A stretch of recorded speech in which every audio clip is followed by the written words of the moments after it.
Hello, I'm Margaret, Leora Workman, Warponie-art, and I wanted to read to you Chapter 2, Pipple Becomes Brave, of the book that I wrote, Pipple and Friends. Pipple thought about all of the times that he'd been thinking of how to leave, but his caretakers spoke of many scary situations outside.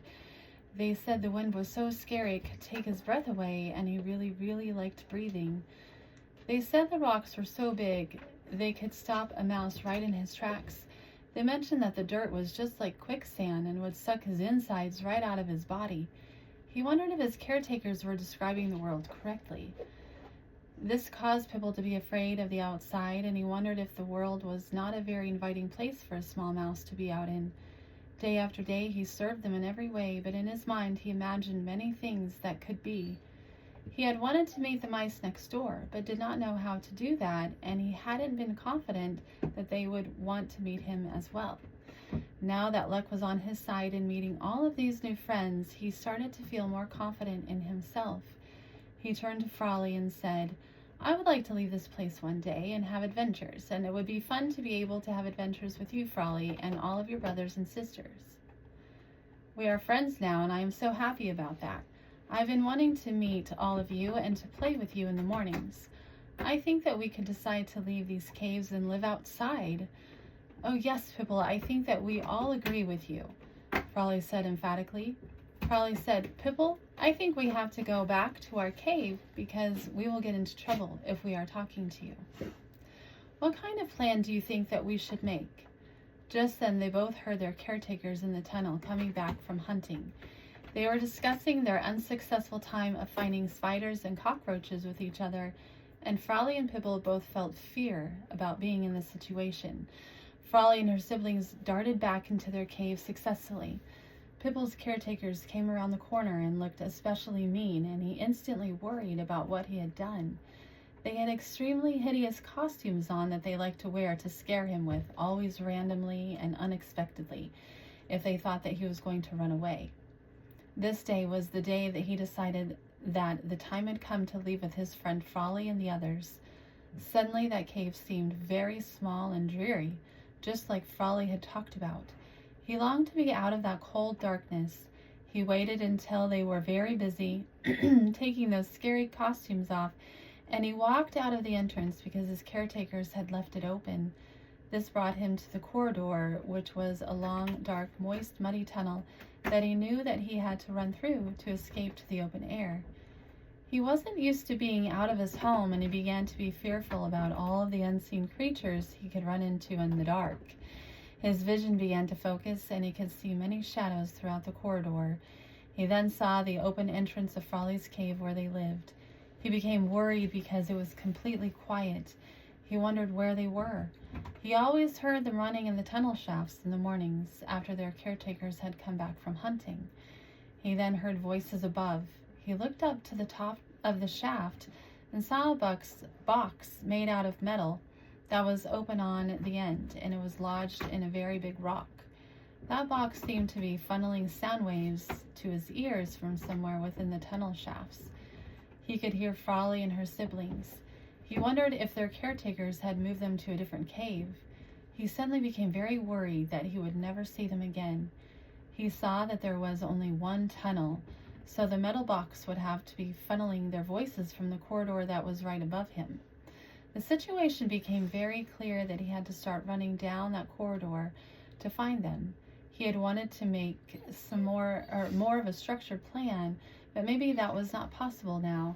He dashed ahead, and then he saw a mole a little way up ahead as he was running. The mole seemed not to notice him for some reason, and Pipple, unable to slow down, crashed right into him. The mouse screamed in fright, with his mouth gaping open, and his small beady eyes suddenly opened, and exclaimed, "Oh, where do you think that you are going? Aren't you the son of the Samsons?" Pipple stuttered a small reply of nonsense because he had not expected this mole, who was named Mighty Mole, would speak to him, and he had never heard himself being called a son by anyone. Mighty Mole always refused to speak to him when he had been a visitor to Pipple's caretakers, and that mole never wanted to lower his face down to small animals to speak. "I demand an answer. You small excuse for an animal."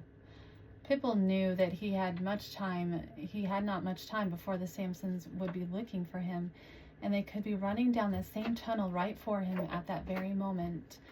The mighty mole was blocking his way, so Pipple stomped on his foot, and as the mole bent over, he yelled, "Ouch!" The mole touched his smashed foot, and Pipple smashed his nose, which caused the mole to lose balance and fall to one side. That was all it took for the mighty mole to crash. Pipple heard some commotion somewhat further back from where he was, and he realized that he was hearing the voices of his caretakers. At that moment, he jumped and flew over the mole who had toppled over on his side. Pipple ran as fast as he could until his lungs felt like they were going to explode out of his chest. He knew that he had to have courage, even though he wanted to allow his fear to stop him and cause him to go back home. He realized that the blackness of the tunnel was turning gray, and he saw what seemed like a bright hole with daylight coming closer to him. He heard his caretakers imploring him to come back while yelling at each other in angry voices. He saw a separate pathway that led into another tunnel that turned right, and another one that turned to the left as well. He started wondering if he was going to make it out of the tunnel before the Samsons caught up with him. He decided to turn right and enter that other tunnel and hide there for a little while. As he turned into the tunnel, his horrible caretakers, who had held him in servitude his whole life, saw where he had gone and followed him in. They grabbed him and caught his arm. He felt very weak because he hadn't been able to run and play like the other mice, and he wasn't used to all of the running he had already done. As his caretakers were yelling at him and mocking him, he began to cry and didn't know what to do. He was hopeless and felt terrified. Right then he heard a voice.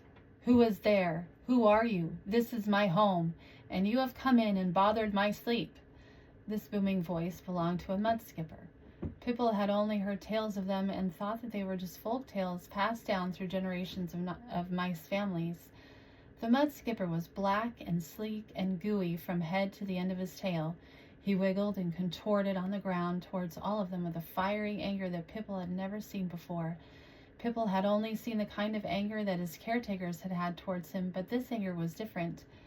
"Take your hands off of this young mouse, and who are you to treat him as you so desire?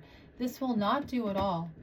At that moment, the mud skipper leapt onto the Samsons and started devouring them, for he had a very large mouth and was able to fit much of their bodies into it. They were screaming in agony and fear as Pipple witnessed the mud skipper having a nice meal.